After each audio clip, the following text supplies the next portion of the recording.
Mais non, on n'a pas reçu. Si nous on avait été en Égypte à l'époque, on avait été en Israël, on aurait dit, mais ils ont tout à fait raison, il faut le tuer, ce Yosef. D'accord? De quel droit il se permet de se prendre pour je sais pas qui? Il dit, vous allez vous procéder à moi. Donc c'est comme ça qu'on parle. Ouais. On dit, mais ils ont raison à 100%. C'est la Torah qui nous dit que derrière cette décision, il y avait une volonté de se débarrasser. C'est ça la haine et la jalousie. Tu comprends? C'est pas quelque chose de conscient chez nous. Tu le vois pas à l'extérieur. La Torah révèle que derrière cette décision de se débarrasser de lui, il y avait un désir profond de le vendre pour se débarrasser de Yosef et pas forcément pour faire la loi. Tu vois? Donc en apparence, on est des justiciers et dans le fond, on est des assassins. Tu as compris? Tout dépend de l'orientation qu'on a donnée dans cet acte. Tu vois ce que je veux dire? Derrière, il y a de la haine. Il n'y a pas un désir de faire la justice. C'est ça que la Torah dit. Tu comprends? Quand tu décides les choses au départ, pourquoi tu le fais en vérité? Si tu dois te questionner, est-ce que c'est sous-jacent d'un désir de justice ou d'un désir de se débarrasser de l'autre? C'est ça le problème. Tu vois, le problème est là. Et la Torah nous révèle que la kina et la sina c'était derrière. C'est ça qui était derrière, cette volonté. C'est en ça qu'on est rachat. Tu comprends? Dans l'apparence, tu dis, le rachat c'est Yosef et le tzadikim c'est eux, et en vérité, au fond, c'est le contraire. C'est que lui c'est le tzadik et l'autre c'est le rachat. Tu comprends la différence? Maintenant, Yosef, il devait devenir le roi d'Égypte. Parce que quelque part, Yosef, c'est un vecteur, il va préparer la galoute Mitzrayim. Comment? Qu'est-ce qu'il a fait Yosef quand il était roi d'Égypte? Il a profité des droits pour quoi faire? Enrichi, on a dit. Et qu'est-ce qu'il fait d'autre? Il a fait déménager tout le monde. Les gens qui habitent dans cette région, il les a rendus là-bas, dans le nord, dans le sud, dans le nord, à l'est, à l'ouest, à l'ouest, à l'ouest. Il a fait déménager tout le monde. Que fait Rachidi? Pourquoi? Parce que quand les Israéliens vont arriver en Égypte, eh ben, ils se sentiront pas comme des étrangers, parce que tout le monde est étranger. Il a allégé la galoute. Il a dit, je suis roi, qu'est-ce que je peux faire, moi, pour les Juifs ici? Eh bien, il a allégé la galoute. C'était le rôle qu'avait Yosef. Donc, il n'est pas venu par hasard. Vous avez compris ou pas? Donc, derrière, il y avait une volonté de pouvoir soulager la galoute en étant roi d'Égypte, et c'est ce qu'Hachem avait voulu au départ. C'est-à-dire que quand il était jeune homme, en fait, il arrivait de quelque chose qui était le profil de quelqu'un qui va un jour gouverner. Vous avez compris? Tout est Minashamaim. Tout est organisé Minashamaim. Ça veut dire qu'on ne doit jamais être touché par ce qui nous arrive. Et on n'est jamais victime de ce qui nous arrive non plus. Tu dis, quand même, esclave, c'est quand même fort, hein? C'est dur. Ça veut dire que je dois devenir un esclave. Et c'est nécessaire pour arriver à canaliser cette personne. C'est incroyable. C'est nécessaire. Mais aujourd'hui, on est victime, on dit qu'on paye pour les défauts de la génération aussi. C'est quoi payer? C'est quoi payer? Enfin, pas payer, enfin le tikkun, en fait. Mais c'est quoi tikkun? La réparation. Oui, j'ai compris, mais la réparation, c'est recevoir une claque? Non, mais en apparence, oui, parce qu'en apparence, il est devenu esclave, c'est une grande baffe. Mais en vérité, c'est la notion d'esclavage qui est intéressante. C'est quoi un esclave? C'est ça qu'il faut comprendre à chaque fois. L'analyse, elle est là. Hachem est profond, donc ce qui nous arrive est profond. Donc quand on rend esclave quelqu'un, c'est qu'en vérité, le nom esclave dérange et la fonction est intéressante. Vous avez compris? Donc c'était enlever cette capacité à croire qu'on est quelque chose. Vous avez compris? De parler de soi, voilà. Les gens qui parlent d'eux-mêmes, eh ben on va les faire descendre. Pourquoi faire? Tu dis, regarde le pauvre, il était tout en haut, il descend tout en bas. Il est Benzekoulim, c'est un grand racham, on retourne dans un trou. C'est incroyable. Et tout en haut, mais en bas, pourquoi? Parce qu'en haut, il n'est pas à sa place en haut. Parce que quand on parle de soi en haut, c'est inintéressant. On n'est pas soi-même. On ne peut pas être un vecteur d'Akadosh Baruch Hu si on parle de soi, parce qu'Hachem n'existe pas. Parce qu'on parle de soi, ce qui compte, c'est nous. Et là où Hachem, il n'y a pas de place. Donc il faut reconstruire chez lui la capacité à faire qu'Hachem existe. Donc comment on va faire? On va le rendre esclave, parce qu'il ne peut pas se vanter. Son corps, il lui dit, mais tu ne peux pas te vanter, ton corps, il te dit quoi? Mais tu es un esclave, il te dit, t'as rien à faire ici. Donc il est dégoûté de ce qui se passe. Mais le dégoût permet à l'homme d'être objectif. Et ça, c'est ça qu'on appelle le tikkun, dont vous parlez. Réparateur, ça veut dire, maintenant je peux me regarder objectivement, parce que j'ai plus l'apport qui est celui de l'orgueil. Donc je me dis, bon, qu'est-ce que je vais faire de cette vie maintenant? Je vais servir les autres. Voilà. Vous avez compris, c'est ça, Eved. Bon, il a quand même pas compris, parce que il m'assère. Vous savez qu'est-ce qu'il fait? D'un côté, il le descend tout en bas, et d'un côté, il lui montre qu'il est avec lui. Il le fait monter. Vous avez compris? Il dit, ils vont me rendre des parfums, les Ishmaélim. C'est bizarre. Donc il est avec lui, mais il est en bas. Mais il est avec lui. Vous avez compris? Après, mais Yosef, il s'égare, parce qu'il se coiffe, etc. Hop. Alors j'ai dit, bon, on va te mettre en prison, mais tu vas être matzliach en prison aussi. Vous avez compris? Anormalité. Quand il est chez Potiphar, pourquoi Potiphar il a acheté Yosef? Vous savez pourquoi? Parce que c'était un homosexuel. Ouais, Potiphar. Donc il dit, Yosef est beau, je vais le prendre pour moi, ok? Mais il voit qu'il est matzliach. Il est pâté par sa réussite. Il dit, mais Hachem, il le fait réussir. Lui-même, il dit, Hachem, il le fait réussir. C'est-à-dire qu'en vérité, Yosef, il a un grand bitachon, une confiance en soi énorme, mais une confiance en Hachem énorme. Mais c'est tellement ça rayonne chez lui que les gens voient de lui quelque chose d'énorme. Ils voient Hachem chez Yosef, c'est incroyable. Ils voient qu'il est Matsiar, ils voient Hachem, il est avec lui, c'est pas possible. Pourquoi il le voit? Parce qu'en vérité, ça transpire chez Yaakov, chez Yosef. Tellement il a une confiance tellement forte que ça déborde. Mais la confiance qu'il doit construire, elle doit permettre au clan Israël de voir la confiance en Hachem. Pour que ça puisse se voir, il faut que Yosef il se réalise. Mais dans sa confiance à lui qu'il a d'Hachem, ça va se voir. Que même par où il va dire. Vous avez compris ce qui se passe?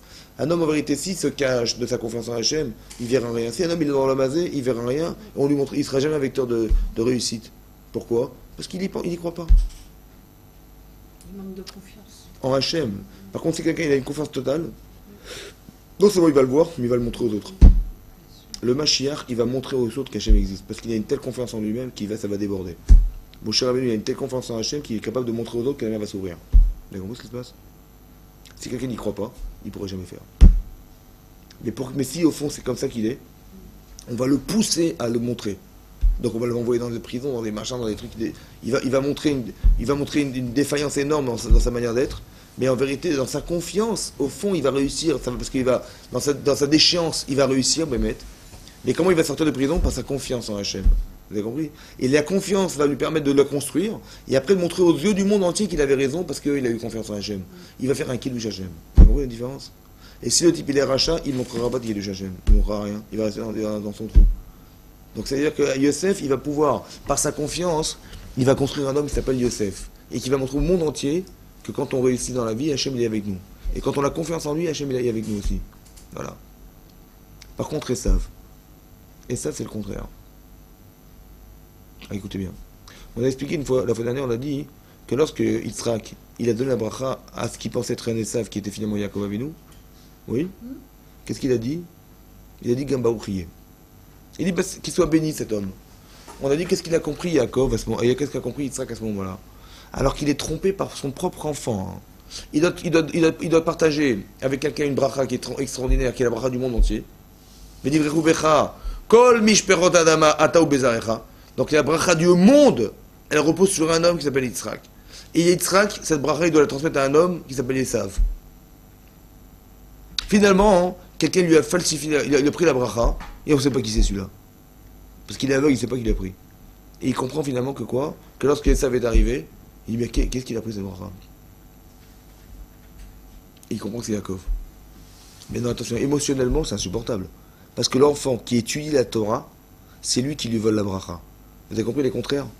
Donc intellectuellement, ça ne s'entend pas. C'est contraire. Donc il va se rebeller contre cette contradiction. Et qu'est-ce qui lui vole cette bracha? C'est pas le voisin qui lui vole. Hein. C'est qui? Son enfant. Son enfant, le Talmid Chacham, qui est dans la Torah, qui lui vole. Son enfant, Talmid Chacham, qui lui vole. Des contraires. Ce propre enfant qui l'a trompé. Vous avez compris? Donc émotionnellement, c'est son fils, c'est insupportable. Intellectuellement, c'est le Talmid Chacham qui lui vole la bracha, insupportable. Comment il aurait dû réagir Yitzhak? Il aurait dû sauter en l'air. Il aurait dû le maudire. Qu'est-ce qu'il a dit? Gamba Mouchiye. Ça veut dire que Yaakov, c'est-à-dire que Yitzhak, il voit dans cet événement Hachem. Le recul, c'est la Yirat Shamayim, le recul, c'est la confiance. Par contre, Esav, il ne voit pas Hachem dans l'histoire, il n'y a rien, il n'y a pas d'histoire, il n'y a pas d'Hachem. Qu'est-ce qu'il voit? Il voit un tricheur, ouais. Quelqu'un qui a fait une supercherie, ouais. Qu'est-ce qu'il voulait devenir Esav? Avec la bracha, il voulait devenir quoi? Il a fait une supercherie, pourquoi Esav? Pourquoi il a fait une supercherie? Il voulait être matériel. Pour être supercherie. Vous avez compris ou pas? Super riche. Alors que l'autre, ah oui, parce que pourquoi il a fait une supercherie? Alors que Yaakov, il voulait pas être supercherie, lui. Ouais, malgré la supercherie. Il voulait avoir la bracha qui permettra au lame d'exister. Donc c'est-à-dire qu'on va dépasser le sens de la richesse, ça va? Ça c'est le bitachon de la confiance. Maintenant écoutez ce qui se passe. Esav, lorsqu'il entend que son frère lui a pris la bracha, il a dit, ah je comprends pourquoi il s'appelle Yaakov. Parce qu'il m'a trompé 2 fois. Ouais, il m'a supplanté 2 fois. Il m'a pris ma bechora, il m'a pris ma bracha. Ah, c'est un voleur cet homme. Ben, quand mes parents mourront, ils vont mourir, je vais le tuer. Il va se débarrasser, mais cette réaction, c'est une réaction de rachat, dit la Torah. Pourquoi? Parce qu'il dit, mais il a eu de la chance cette fois-ci. Il m'a pris la bracha, il a eu de la chance. Mais je vais lui voler sa bracha. je vais le tuer, comme ça je récupérerai la bracha, il n'y aura personne d'autre, c'est moi qui la récupérera. Il pense qu'il va pouvoir récupérer ce qu'il a perdu en tuant les autres. Ça, c'est la réaction du rachat. Maintenant, écoutez ce qui se passe. La Torah nous dit que Amalek, oui, et ça, c'est Amalek. Comment il raisonne Amalek? Il y a marqué Zachor et Asher Asel Chamek Baderer. Rappelle-toi de ce qu'il a fait. Achak Karecha Baderer. Il t'a refroidi ou il t'a rencontré par hasard. Vous savez comment on réfléchit à Amalek? Les choses arrivent par hasard. Hachem n'existe pas. Il n'est pas présent, Hachem. C'est du hasard, c'est du mazal. Des fois ça marche pas, c'est du mazal. Il n'y a pas d'intervention divine. Achak Karecha Baderer. Ça, c'est Amalek. Ouais. Aman, qui descend d'Amalek, il a raconté à sa femme Kol Achak Karaou, tout ce qui s'est passé. Il n'a pas expliqué les commentaires, c'est quoi Karaou? Lachon, Mikré. Il y a eu par hasard. Voilà ce qui s'est passé par hasard. Il devient Aman, vice-premier ministre, parce qu'il a du mazal par hasard. Quand il va tirer au sort, Purim, c'est quoi Purim? Al-Shem à Pour. Pourquoi la fête de Purim? C'est un détail. Le tirage au sort, c'est un détail dans la fête de Purim. C'est un détail. On a tiré au sort. Mais ce détail, c'est l'essentiel de Purim. Parce que, en vérité, le tirage au sort de Haman, c'est du hasard. Il va tirer un jour, il va tirer un mois, il va tirer... Il dit dans un an, c'est bon, voilà, le 13 Hadar, on va détruire tout le monde. C'est du hasard. Il dit, c'est le mazal. Mais en vérité, quand il tire par hasard, il tire quel mazal? De qui? D'Hachem. Vous avez compris ou pas? Le rachat, il va toujours aller dans le sens contraire d'Hachem, mais en vérité, il va réaliser ce qu'Hachem a voulu.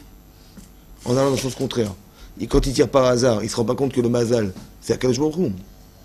Donc, mais son hasard à lui, ouais, c'est d'exclure Hachem. Ça va?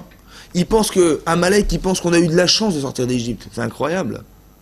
La mer, elle s'est ouverte, on a eu une chance incroyable. Mais la chance, ça va tourner, hein, t'inquiète pas, les Israéliens vont se détruire un jour. C'est pour ça qu'ils rentrent dedans, Amalek. Ça va? Mais pourquoi on est agressé par Amalek? Quand on réfléchit bitachon, Hachem, on n'est jamais touché par Amalek. Quand on réfléchit qu'on a de la chance, etc., c'est là qu'Amalek nous attaque. La chance ou pas de chance, quoi. Enfin, Peu importe, on est agressé par Amalek, on est agressé par ce qui nous parle. Or, si on pense qu'Hachem n'existe pas derrière tout ce qui arrive, c'est Amalek qui va nous attaquer. Et lorsque on pense bitachon, on n'est jamais touché par Amalek. Ça veut dire, écoutez ce qui se passe. Lorsque le premier Rachid de la paracha nous dit que lorsque Yosef est né, Yaakov il a dit c'est bon, je peux sortir de chez Lavan. Pourquoi? Parce que Esav, c'est le cache, c'est la paille. Et l'étincelle qui sort du feu de Yosef, c'est qui? C'est de Yaakov, c'est Yosef. Ouais, la fameuse étincelle de feu qui va brûler la paille, c'est Yosef. Vous savez comment on brûle la paille? En prouvant qu'on a confiance en Hachem. On n'est pas jamais touché par... C'est comme ça qu'on brûle Amalek. C'est comme ça que Yaakov il va se débarrasser d'Amalek. Pourtant, dans toutes les générations, lorsqu'il y aura des guerres, c'est toujours Yosef qui va nous sauver. C'est pour ça qu'il y aura le Mashiach ben Yosef avant qu'il y ait le Mashiach ben David. Le Mashiach ben Yosef, c'est d'arriver à inculquer aux hommes qu'il faut avoir confiance en Hachem. Et le Mashiach ben David, c'est de donner un contenu au bitachon. Vous avez compris maintenant? C'est ça que ça veut dire. Ça veut dire qu'on nous apprend dans la vie à se construire une confiance en Hachem qui est indélébile. À travers ce que je vois, il y a des messages. Et plus j'ai construit mon bitachon dans ma vie, plus je vois que ce qui m'arrive vient d'Hachem. C'est pas par hasard. Parce qu'on veut prouver quelque chose, c'est voulu parce qu'on veut construire quelque chose. C'est voulu par Hachem, ça fait partie des messages. Donc où je dis, ben, c'est des régimes autour de moi, ils veulent me faire du mal, machin, ils veulent me faire ça, ils veulent me faire ça, j'ai que ça dans ma tête, ouais. Donc je veux pas Hachem, donc c'est Bémicré. Et comme je réfléchis par hasard, ben on m'envoie des gens par hasard. Et on m'envoie que des gens qui réfléchissent par hasard. C'est incroyable. Là, je suis entouré que des gens qui vivent par hasard. Il n'y a pas d'Irat Shamim, il n'y a pas de bitachon, il n'y a rien du tout. Et quand j'ai confiance en Hachem, ces gens ils disparaissent. C'est ça Yosef qui va brûler la paille. Cache, Kouvchin, 400. Il est venu à 400 hommes. Tu vas brûler les 400 hommes avec quoi? Avec ta confiance. Oui, bah. Avec ta confiance en Hachem, tu vas détruire le cache. Kouvchin 300 et 100 ça fait 400. Tu vas détruire Amalek. Comment tu vas détruire Amalek? Comment tu vas détruire Esav? Parce qu'avec Yosef. Tu vas apprendre de Yosef à avoir confiance en Hachem, à voir dans ta vie que tout ce qui t'arrive a un sens. Ne tombe pas dans une forme de déchéance sous prétexte que tu vis une vie désastreuse. Non, derrière cette chose que tu vis, en vérité, il y a une manière de voir. Le tikkun, la réparation, c'est de comprendre le message qui est caché derrière. Même si tu n'as pas foncièrement compris, en vérité, au fond, si tu as confiance, tu te construis dans cette manière d'être. Tu arrives, ouais, tu comprends parce que tu es quelque chose. Parce que la difficulté, elle te répare que tu le veuilles ou non. Quelqu'un qui est passé par une difficulté, il est sensible à quelque chose que l'autre n'est pas sensible. Ben, c'était voulu, c'était volontaire, pourquoi faire? Parce qu'on veut que tu deviennes cet homme, tu deviennes cette femme, tu deviennes quelqu'un. Tu passes par des étapes dans ta vie. Maintenant, ou tu le vis comme des étapes qui sont des catastrophes. Malheureusement, on est entouré de réchaim, donc on nous en veut, etc. Donc, malheureusement, c'est comme ça, on est victime. Ou alors on dit non, si je suis passé par cette étape, c'est que quelque part, en vérité, c'est le rachat qui m'agresse, mais c'est le rachat qui va m'amener à la solution. C'est les enfrères de Yosef qui vont amener Yosef en Égypte. C'est le rachat qui va m'amener la solution. Incroyable. Alors que lui, il veut me détruire. C'est lui. Paro, il dit, les enfants qui vont naître, on va les jeter dans le Nil. Ok? Et il va jeter dans le Nil, bébête. Et Moshe va tomber dans le Nil. Et qu'est-ce qu'il va la récupérer? La fille de Paro, qui va le ramener à la maison. Et qui c'est ce qui va l'entretenir? C'est Paro. Sa mère, mais chez Paro. Ça va? Celui qui veut tuer le Mashiach chez Israël, c'est lui qui va l'entretenir à la maison. Le rachat, il va faire contre la volonté d'Hachem, mais c'est lui qui va réaliser la volonté d'Hachem. Jamais. Vous avez compris ce qui se passe? C'est-à-dire que le rachat, quand il nous agresse, en vérité, c'est lui qui amène la solution. C'est lui, par sa richoute, qui amène la solution. C'est lui qui nous apporte la solution. C'est incroyable. C'est ça que les Réchaim en vérité font d'Averot, mais Atzat Hachem Itakum. C'est la raison d'être d'Hachem, c'est-à-dire le conseil qu'Hachem, l'idée qu'Hachem il avait derrière, en vérité, au fond, que c'est eux qui vont amener la solution. C'est elle qui va. Mais c'est pas qu'Hachem il a trouvé la solution, comment il va se débarrasser des Réchaim. Non, c'est qu'il va utiliser les Réchaim dans ce que lui essaye de réaliser au fond. Vous avez compris ce qui se passe? Tellement Hachem, comme si il y avait un logiciel dans la vie qui fait que quand tu vas contre lui, et ben, tu vas avec lui. C'est incroyable. Que le rachat, c'est lui qui va apporter la solution. Il va prendre le tzaddik, il va l'amener où il faut. Alors qu'il veut faire le contraire. Au départ, on dit on va le vendre évêque des Ishmaéli, machin, on va le détruire, on va l'anéantir. Mais c'est justement là qu'on voulait l'apporter. Merci beaucoup, tu as fait le boulot. Parce qu'on trouve une solution que quand on ne trouve pas. Celui qui va permettre à Yaakov de devenir Israël, qui c'est? C'est Esav. Bah oui. Si Esav n'était pas venu, Yaakov il serait resté Yaakov. Mais qui est-ce qui l'a remis en question? Yaakov qui? C'est Esav.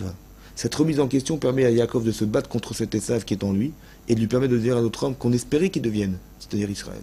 C'est le rachat qui permet au tzaddik de devenir. C'est le Yetzer Hara qui amène l'homme à devenir. C'est le Amalek qui pousse l'homme dans ce combat avec lui-même de se retrouver lui-même. C'est lui qui l'aide.